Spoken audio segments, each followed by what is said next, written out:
The next game by Adam that we present is an expansion for... Oh, and I don't know if I mentioned this. I should have. You know, Adam designed both of these games. Yes. So, and you know, Better to me and to you than Yes. the rest talking about these games. Yeah. I only translated them, Adam created them.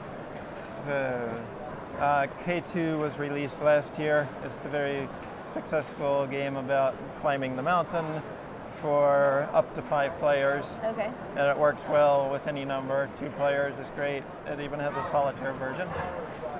And this Broad Peak expansion is the first expansion for K2. Okay. And is based on some historical climbs that Polish climbers did. And it comes with 2 different scenarios. So one scenario is called the Broad Peak Traverse because you're going to be traversing from one end to the other of this long range. And unlike in regular K2, you have your choice from the base camp.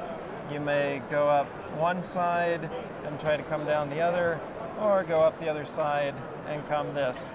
And depending on what the other players do, that's an important strategy decision. Okay, just like in regular K2, you will be gaining points for how high you go. But one difference is you only have one tent. Both of your climbers do not have a tent. Only one will have a tent. And also a change is that you can disassemble the tent after you've placed it and carry it with you to place it again later. Also, there's 3 different peaks you can try to reach. And there is an incentive to get there first because you get victory points, extra points for reaching a peak. And this peak, the first person who gets there will get 3 points, and then the second climber gets fewer and fewer points. So there's So even though it was just as hard to climb it, you don't get as much, you know, fame for making in mountain it. climbing, you want to be the see. first to You the do. top. All right. And similarly for reaching the other peaks. Okay. There's also these special indicated spaces. As you go up one side, you will receive 1 marker which indicates that you passed it. And if you successfully go down the other side, you get the other marker. Okay, and then the word points at the this end? basically will give you additional bonus points at the end. Okay. So you want to get your climbers all the way across. And the more of the peaks you reach, the more points you will get. Okay. Is this the score track up here? This is used just like in standard K2 to keep track of how high your climbers have gone. Oh, okay. And we remember how high you went, and then you come back down, but your points remain however high they were. So if you reach this peak, your climber will get the 10 points. This is the highest one and the hardest. Okay. And And The this stuff, flags? so we don't have time probably, so I'm assuming in just- this just presentation that you roughly. know basic K2, Yeah. but there's movement costs to enter a hex, a space, so as you see it gets harder and harder, 3 Yeah. points to enter there. okay, I And see. then the blue and the red gives you acclimatization. Ah. Blue is good, it's giving you more air, you're used to the altitude.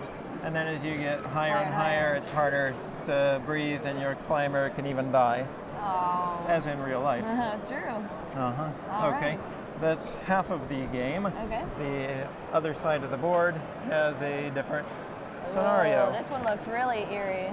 Oh, The- I'll turn it. Yeah, that This way. one is the race to the top scenario, and it's simple, straightforward. As in standard K2, you simply want to get to the top and come back down.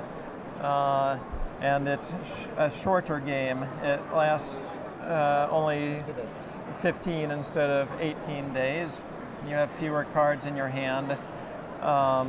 You don't have as many acclimatization, so it's more challenging for that reason. And an important difference is you do not have any tents at all.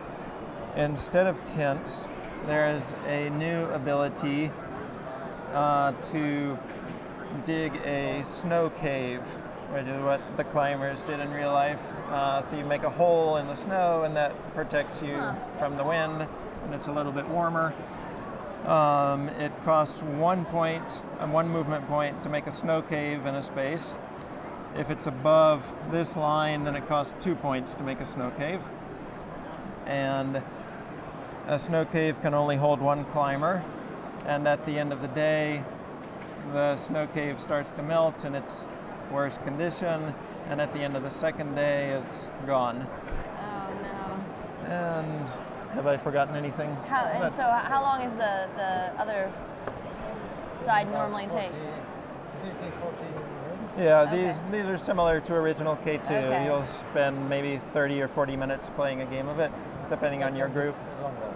This one's longer? Yeah, and it also depends on the number of players. More players will make it take longer. And real quick, why is one of the Okay. And as in the base game, these tell for the number of players, 2, 3, 4, or 5, how many climber figures can be in a space. And this one is red because it's an optional rule for the players. Do you allow 2 or 3 climbers on these spaces at this altitude if 5 players are playing? So at the highest altitude, only a single climber can be at the peak. Oh, okay. The game has a lot of strategy about blocking and timing, about when do I go forward and stuff. Awesome. Okay. All right. So let's move we'll on to switch over Maciej. Very awesome, by the way. Thank you. Thank you. Appreciate it, both of you. Yes. Awesome job. Awesome job. And we'll just kind of slide that over.